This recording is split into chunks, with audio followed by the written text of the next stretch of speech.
धीरे धीरे लाठियां बरस गई, लाठी चार्ज हो गया है, छात्रों पर लाठियां बरस गई है। छात्रों को दौड़ाकर पुलिस लाठी चार्ज करती हुई जा रही है। गोली चलवा दीजिए, अब गोली चलवा दीजिए।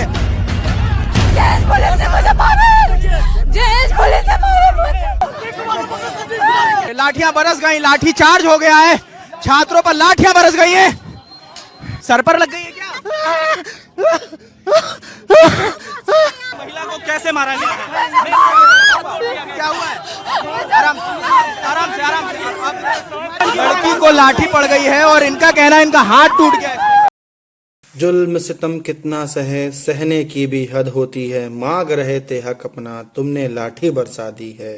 छात्र हैं हम, कोई आतंकवाद न थे, जो तुमने बर्बरता बरपा दी है। हम भीख न मांग रहे थे रजाकारों से, जो तुमने निर्दयता दिखला दी है। हम छात्रों पर लाठी बरसा दी है।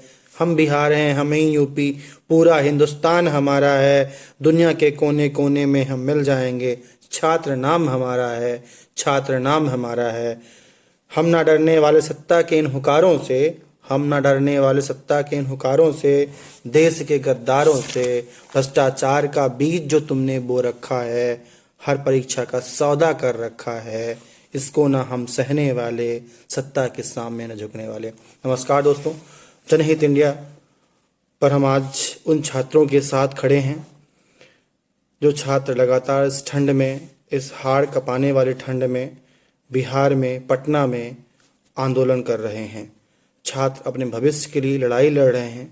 ये उनका हक है कि परीक्षाएं क्लियर कराई जाएं, पेपर आउट ना हो और भ्रष्टाचार ना हो। इस भ्रष्टाचार के खिलाफ पूरा हिंदुस्तान बिहार के उन छात्रों के साथ है। मैं भी एक छात्र हूं और छात्र होने के नाते दो पंक्तियां मैंने उन छात्रों के लिए लिखी है कि पूरा हिंदुस्तान उनका है, पूरा हिंदुस्तान उनके साथ खड़ा हुआ है। छात्र जायज़ मांग रख रखे हैं, कर रहे हैं और छात्रों के साथ पूरे हिंदुस्तान को खड़ा होना चाहिए। बिहार के छात्र, चाहे बिहार के छात्र हों, चाहे उत्तर प्रदेश छात्र हों, चाहे किसी भी राज्य के छात्र हों, पूरे हिंदुस्तान के छात्र होते हैं और छात्रों का हक मारा जाना कहीं से कभी भी जायज़ नहीं होता है। ये कहानी पटना की है।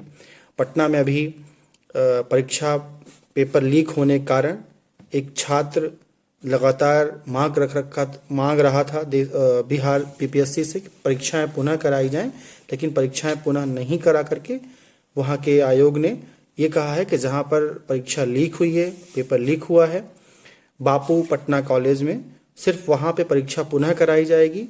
जिसके कारण उस छात्र ने, सोनू कुमार यादव ने आत्महत्या कर ली है। सोनू कुमार यादव के पिताजी मुंबई में एक प्राइवेट नौकरी करते थे, जो महीने के महज 10 से 15 हज़ार कमाते थे। अब सोचिए इस ज़माने में 10 से 15 हज़ार में क्या ही होता है। वो छात्र बड़े मुश्किल से, इस बार भी तीसरी बार, उसका थर्ड अटेम्प्ट था, उसने परीक्षा दी, लेकिन उसने कहा कि पेपर लीक हुआ है और हो सकता है कि हमारा सिलेक्शन ना हो। और उसने लगातार आयोग से मांग रखी कि पेपर को पुनः कराया जाए अगर परीक्षा लीक हुई हो तो। परीक्षा लीक हुई भी थी, आयोग ने बात मानी भी, लेकिन आयोग ने कहा जिस सेंटर परीक्षा लीक हुआ, पेपर लीक हुआ है, उसी सेंटर पर एग्ज़ाम कराया जाएगा। दरअसल मामला ये है कि पटना के बापू कॉलेज में 13 दिसंबर को पेपर हो रहा था, जिसमें एक हॉल में 273 बच्चों का पेपर होना था, लेकिन उस लिफाफे में, पेपर के लिफाफे में सिर्फ महज 192 पेपर ही थे और पेपर नहीं थे, जिससे छात्रों को आशंका हुई पेपर कहाँ के। छात्रों ने हंगामा खड़ा किया, पेपर लीक हुआ है। इन किन प्रकार छात्रों ने लड़ाई लड़ी और आयोग ने माना कि हाँ भाई पेपर लीक हुआ है, लेकिन पेपर जो होगा वो पुनः सिर्फ उस कॉलेज का होगा। जिस पर छात्रों का गुस्सा फूटा और छात्रों ने आयोग के सामने आंदोलन करना शुरू किया। और आज शाम की बात है, आज पटना में आयोग के सामने वहाँ की पुलिस ने बर्बरता दिखाते हुए छात्रों पर लाठी बरसा दी है। और लाठी ऐसी बरसाई कि एक लड़की के पेट में लाठी लगी और वो एडमिट है पीएमसी अस्पताल पटना में। तो हम भी एक छात्र हैं और छात्र होने के नाते छात्रों के हमने सहयोग, उनके साथ खड़े होने के लिए मैंने एक कविता लिखी है। और जय हिंद, जय भारत, जय बिहार।